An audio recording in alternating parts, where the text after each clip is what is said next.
आज रविवार का दिन है। उम्मीद है परमात्मा की कृपा से आप स्वस्थ और प्रसन्न होंगे। परमात्मा की कृपा से आपका संडे अच्छा बीता होगा और परमात्मा की कृपा से आपका मंडे भी अच्छा ही जाएगा।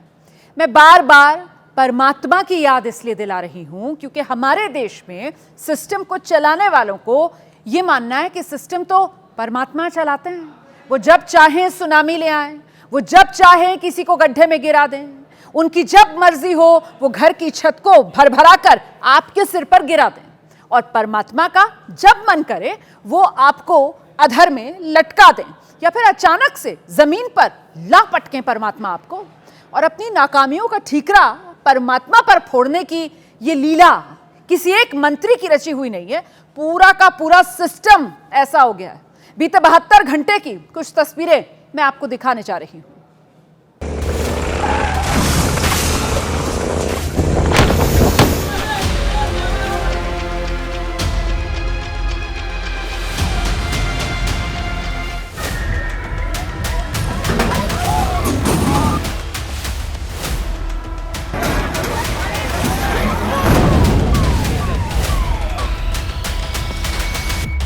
लोग मरे, लोग जिए, कोई गवर्नमेंट की 70 साल हो गया आज़ादी है जी। ये देखो ये हाल है। और मतलब बच्चे हमारे लोग बाहर जाते हैं, कनाडा अमेरिका क्यों जाते हैं? ये रीज़न से जाते हैं क्योंकि यहाँ पे सर्वाइवल ही बड़ा मुश्किल हो रखा है।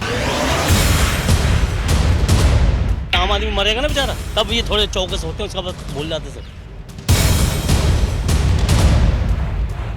पिता परमात्मा की कोई ऐसा रहा कि भाई जो है ये हादसा हुआ जो कि नहीं होना चाहिए।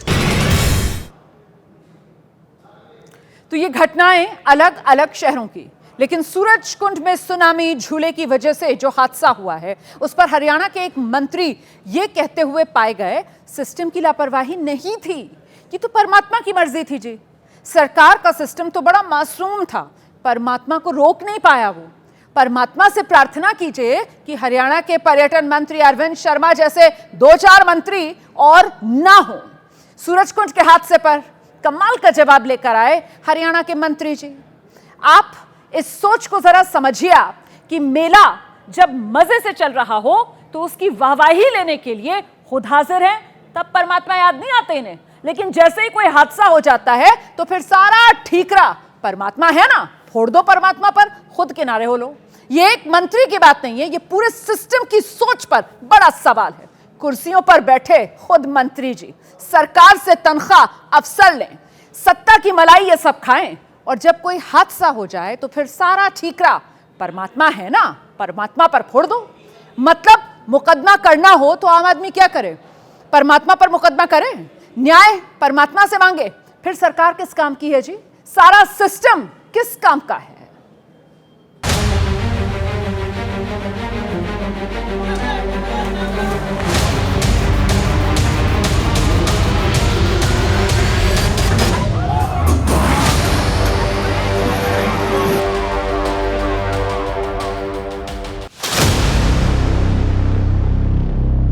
पिछले कुछ दिनों में हादसों की ऐसी tsunami I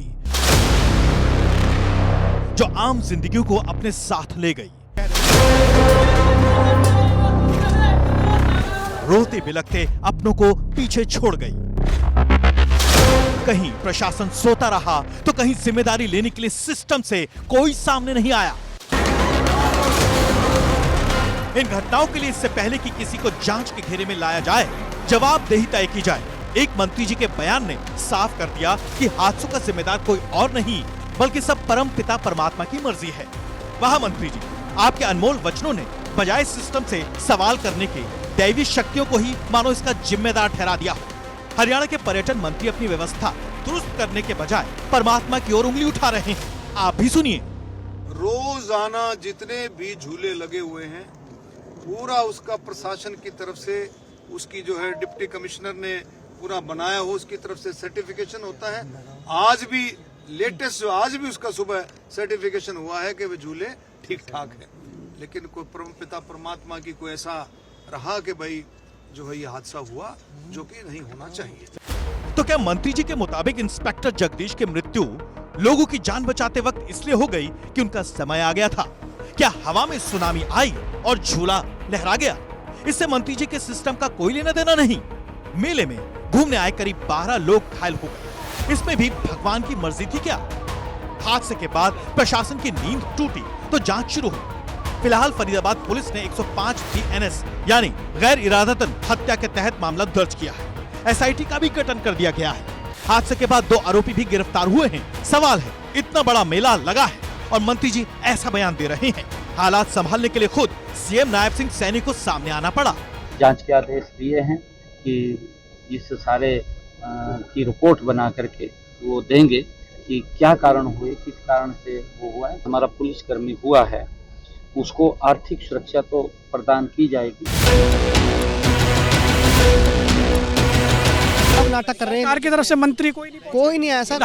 know one sir, no one. मैं बोल रहा हूँ कोई नहीं आया। इवन बस मीडिया ही मेरे घर के बाहर तक आए हैं। ये वो बदनसीब भाई है जिसने सिस्टम की लापरवाही के चलते अपने भाई को खो दिया। कारण अपने भाई कमल की मौत से दुखी है। शायद भगवान को ऐसे सिस्टम के लिए कोस रहा हो। क्यों? अब उसे समझिए। जिस गड्ढे में कमल गिरा वहां से विपिन नाम का एक राहगीर गुजर रहा था।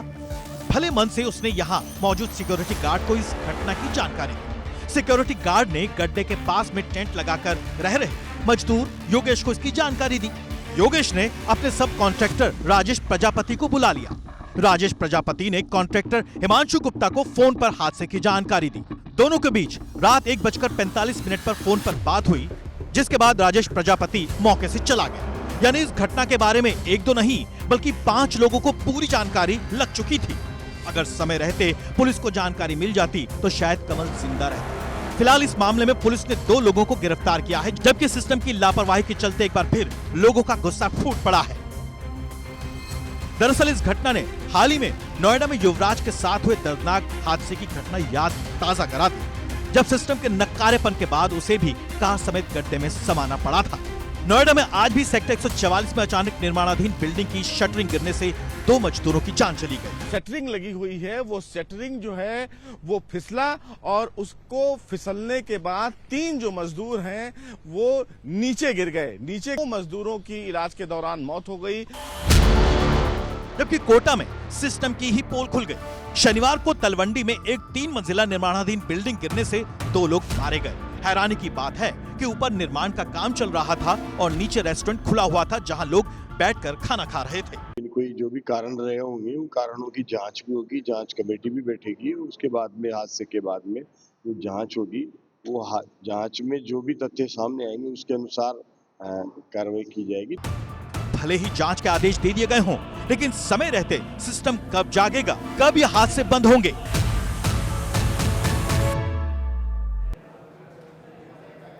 हरियाणा के जो मंत्री हैं, परमात्मा को हादसों की वजह बताने की बजाय जिम्मेदार लोगों के बारे में अगर बात करते तो शायद सिस्टम कुछ चुस्त दुरुस्त होता।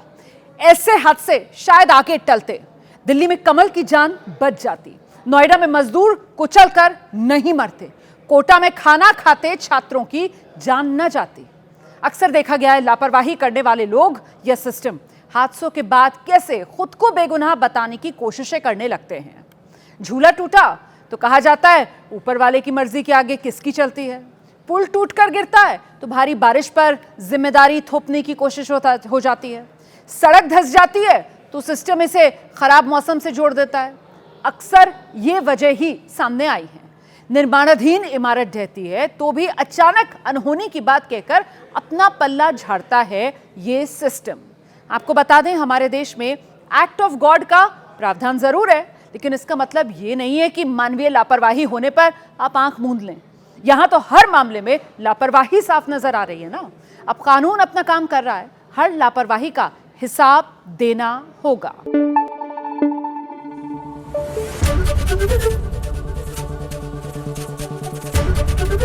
ABP न्यूज आपको रखे आगे।